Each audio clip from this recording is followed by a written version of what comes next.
Good evening, everyone. I'm Brian Yacono. Amanda Hill is off today. We begin this half hour with news that a civil lawsuit between the biological parents of Ayla Reynolds has been settled out of court. Justice will be served. It's going to happen. That was Trista Reynolds on the 10th anniversary of the disappearance and presumed death of her daughter Ayla. The toddler vanished in December of 2011 from the home in Waterville that her father, Justin DePietro, was staying at. Police found traces of Ayla's blood in the home, but she was nowhere to be found. At the time, state police said DePietro was not being forthright about what he knew, but there was not enough evidence to charge him with a crime. So after having her daughter declared legally dead, Reynolds decided to sue him in civil court. That lawsuit was then expanded to include DePietro's sister and his mother, who owned the house where Ayla vanished. We're trying to find out how Ayla was killed, why she was killed, and where she was killed. And to do that, we intend on taking the depositions of many of the people that were involved in this matter. But those depositions will not happen. According to documents News Center Maine obtained today, a settlement to that civil suit was actually filed back in April. The terms of that settlement were not disclosed. We did reach out to the lawyers representing the parties involved. We have yet to hear back from Trista Reynolds or Justin DePietro's attorneys. But Laura Marr, who represented DePietro's mother, Phoebe, and sister, Alicia, told us that while they still dispute the claims Trista Reynolds made in her lawsuit, all parties thought it was in their best interest to resolve the case this way. Well, now to a follow-up on a story we brought you earlier in the year about how the state lacks a dedicated facility to treat children with severe mental health needs. State data shows nearly 700 of them were stuck in hospital emergency rooms at various times last year because of a shortage of pediatric treatment beds and services. But as News Center Maine's Vivian Lee reports, there's now a plan to change that.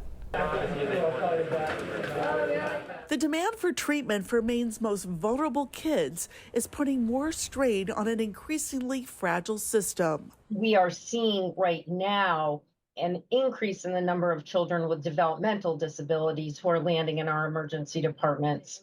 Katie Harris is the chief government officer for Maine Health. She says 259 children were stuck in Maine Health emergency departments from January to May of this year for more than 48 hours. The average stay is 4.5 days, with the longest being around 2 months. Maine has lost 152 beds in programs that treat children with mental health problems and intellectual and developmental disabilities over the past 5 years. The latest came this summer when Spurwink closed 3 residential treatment programs, leaving only 2 programs in the state that take Maine care. I would get called at least once or twice a week to come pick him up from school because it was to the point where they couldn't handle him. Jessica Reed's 11-year-old son is on the autism spectrum. Brody is nonverbal and has severe behavioral needs and other challenges. He spent nearly a year on a waiting list for a bed at Spring Harbor Hospital, but his family cared for him at home while he was waiting rather than have him languish in the ER. They are not equipped at all to deal with the very high crisis point that these kids are going through. They don't want these kids to just be stuck in their ER with nowhere to go and nothing to do, and they feel bad, and it causes burnout and it causes moral injury. Dr. Andrew Earhart is an emergency room doctor and the president of the Maine American College of Emergency Physicians, which represents more than 200 physicians across the state. He, along with parents, mental health advocates, physicians, hospital administrators, disability rights advocates, and DHHS officials, are meeting weekly to address the crisis.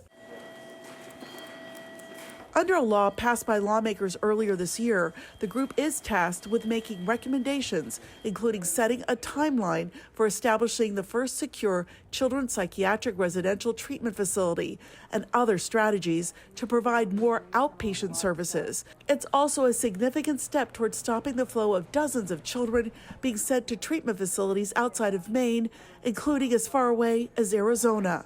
A final report and recommendations must be submitted to the Joint Standing Committee of the Legislature by November 6th. Vivian Lee, News Center, Maine.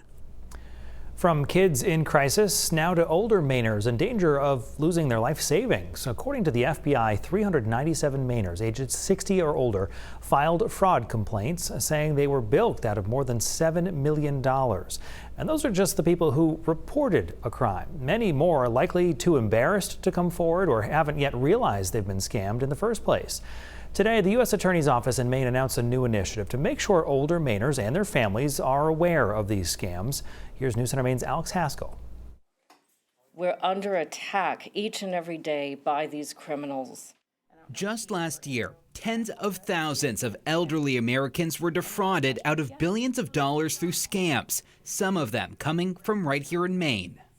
These are very sophisticated scams designed by professional criminal networks, and any one of us could fall victim. The potential solution? Not so sophisticated. The United States Attorney's Office in Maine hopes a new initiative will help prevent these crimes.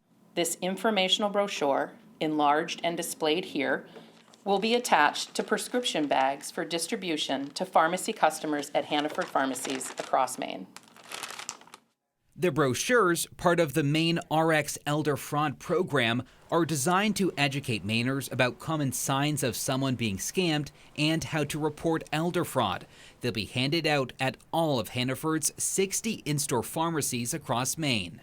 We know that entire families visit pharmacies, making them an ideal place to hand out helpful information. But for older individuals who may not, frankly, have enough time to make up a huge loss from a scam, it can be absolutely devastating. I have a copy of it here.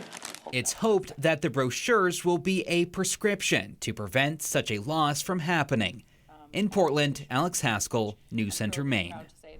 And the U.S. Attorney says those brochures will start showing up in Hannaford pharmacies sometime this month. Some of the tips they will include: be careful who you share your personal information with. Urgency in a message is a red flag. And talk with loved ones if you think you're being scammed. And of course, don't be embarrassed. Still ahead right here tonight, how a town in down East Maine is trying to block large solar farms, even as one is being built right now. But first, how environmental groups are taking the state to court to force it to go faster when it comes to curbing greenhouse gases. You're watching News Center Maine at 6. As more renewable energy developments pop up around the state, one project is stirring up controversy in the Waldo County town of Brooks. While a commercial solar farm is under construction in Brooks, the town is working to restrict future projects. The Brooks Planning Board tried to pass an ordinance to make large-scale solar development guidelines stricter. The residents voted it down. Many residents want commercial solar farms in town to be prohibited completely. The project's developer, Encore Renewable Energy, believes the solar farm would benefit the community. So that energy that's generated there in Brooks and is largely going to be consumed within the town of Brooks. We are a town of less than 25 square miles. We don't have the space for that. It's a negative visually, it's a negative environmentally and financially. The Brooks Planning Board is working on a second draft now of the ordinance to restrict large-scale solar developments. That'll be discussed at their next meeting. That's September 16th.